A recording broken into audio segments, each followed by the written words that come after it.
मैं परेशान हूँ।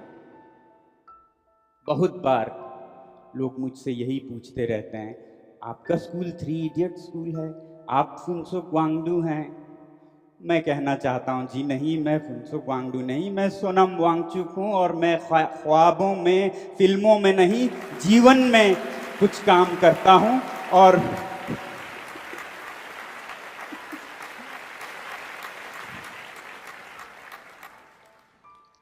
हो सके तो ऐसे समाधान भारत से बाहर बेचकर भारत का कुछ नाम भी बनाएं। मगर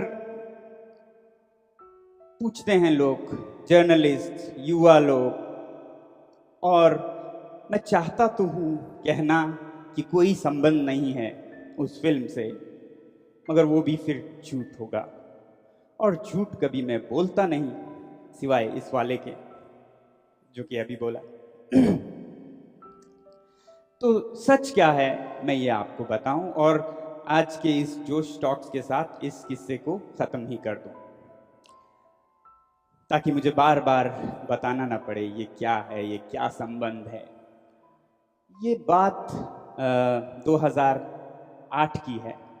लद्दाख में हमारे शिक्षा में जो काम हो रहे थे उसको सम्मान देते हुए एक चैनल CNN IBN ने हमें रियल हीरोज अवार्ड से पुरस्कृत किया। और उस अवार्ड को लेने के लिए मैं बम्बई पहुंचा, और वहां उस समारोह में मेरी मुलाकात आमिर खान साहब से हुई। अब वैसे मैं फिल्में ज़्यादा देखता नहीं हूँ, मगर उनकी जो तारे ज़मीं पे फिल्म है उसका मैं बड़ा फ़ैन रहा हूँ। तो बातों बातों में उनसे मैंने एक प्रस्ताव रखा, कहा कि ये जो भारत और पाकिस्तान, खासकर लद्दाख और बाल्टिस्तान जो कि सीमा पर हैं, यहाँ जो सियाचिन को लेके झगड़ा चल रहा है, पागलपन चल रहा है एक बर्फ के टुकड़े के लिए, जिस पर कि 5 से 7 करोड़ दिन का खर्च होता है, क्या एक फिल्म के माध्यम से ये दिखाया जा सकता है कि अगर यहाँ की जनता और वहाँ की जनता, सरकारें नहीं, फौज नहीं, जनता मिलके बात करे और कहें हट जाइए और ये जो पैसा आप जला रहे हैं उसे शिक्षा में खर्च कीजिए, तो क्या पता ऐसा एक आंदोलन सच में चले और क्या पता ये सच हो जाए। तो उन्होंने गौर से सुना, और उसके बाद उस समारोह में मेरे काम के बारे में एक छोटी सी डॉक्यूमेंट्री भी दिखाई गई, और बात लगभग वहाँ ख़त्म हो गई। मैं आपको इस वक्त दिखाना चाहूँगा एक छोटी सी क्लिप जो कि उस समारोह की है।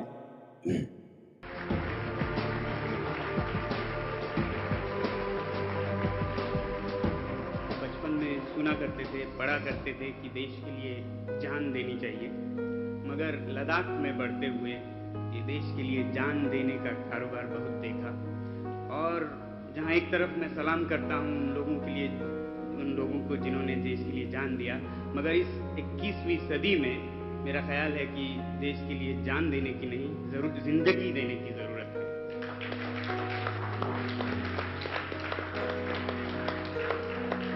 हमारे लद्दाख में जहाँ सियाचिन ग्लेशियर है, मैं आपको बताऊं, वहाँ पर बहुत सारे हिंदुस्तानी और पाकिस्तानी माओं ने अपने बेटे गंवाए हैं, और इसके लिए क्या कीमत अदा करते हैं हम आप सब अपने कमाई से। सुरक्षा का खर्चा रोज़ाना 5 करोड़ है ऐसा कहा जाता है। और दूसरी तरफ शिक्षा की हालत ऐसी है कि शायद हमारा सर नीचे झुके अगर हम अपने सरहदी इलाकों के स्कूलों की हालत देखें तो मेरी उम्मीद है, एक ख्वाब है कि ऐसे हम एक हालात पैदा करें, हम आप सब मिलके, सरहद के उस तरफ इस तरफ के लोग मिलके, कि ये 5 करोड़ रोज़ाना का जो खर्चा है वो इस सरहदी इलाकों के रक्षा में नहीं, शिक्षा में जाए, और वही हमारी सबसे बड़ी सुरक्षा होगी। मैं ये किस तरह से हम इस देश में ऐसा और पाकिस्तान में ऐसा हालात पैदा करें कि हम अपने जो बहुत कम हमारे वसाइल हैं, पैसे हैं, उसे हम शिक्षा में खर्च करें, इसको कैसे देश के सामने रखा जाए। सोचता रहा हूँ और ये तारे ज़मीं पे देख के मुझे एक उम्मीद जागी कि इसे हम एक फिल्म के ज़रिए दिखा सकते हैं लोगों को कि ये मुमकिन है। और मुझे यही उम्मीद रहेगी कि ऐसा अगर हम दिखा सके और ऐसा एक अगर दिन आए तो that will be a day I would like to give my life for और live my life. Dialogues that Mrs. Sonam Wangchi gave, I think Javed bhai, you got to respond to that. जिंदगी और जान में जो उन्होंने फर्क बताया वो मैं कभी भूलूंगा नहीं। बहुत खूबसूरत जुमला था और बड़े दिल से निकला हुआ था। तो इस समारोह के बाद कुछ ही महीनों बाद मैं अर्थ आर्किटेक्चर यानी कि मिट्टी के भवनों की वास्तुकला सीखने फ्रांस चला गया। और फिर 2009 के दिसंबर के अंत में मुझे ढेर सारे ईमेल्स आते हैं दोस्तों से, पत्रकारों से कि आपके बारे में जो फिल्म निकली है वो बहुत अच्छी है। मैं परेशान, ये क्या फिल्म है, और आपके स्कूल को दिखाया गया है।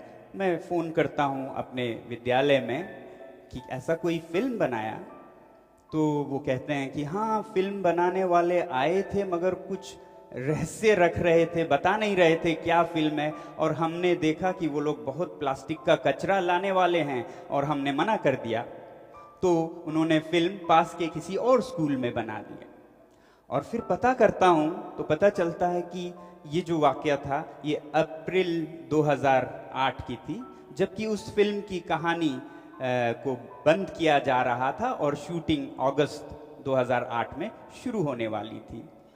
तो ये मैं आप पे छोड़ता हूँ कि कितना इससे रिश्ता है इस फिल्म से, मगर मैं फिल्मों के जीवन में नहीं रहना चाहता। इस देश को फिल्मों की ज़रूरत नहीं है। हम अपने इस देश में बॉलीवुड और क्रिकेट को कुछ अधिक ही महत्व देते हैं।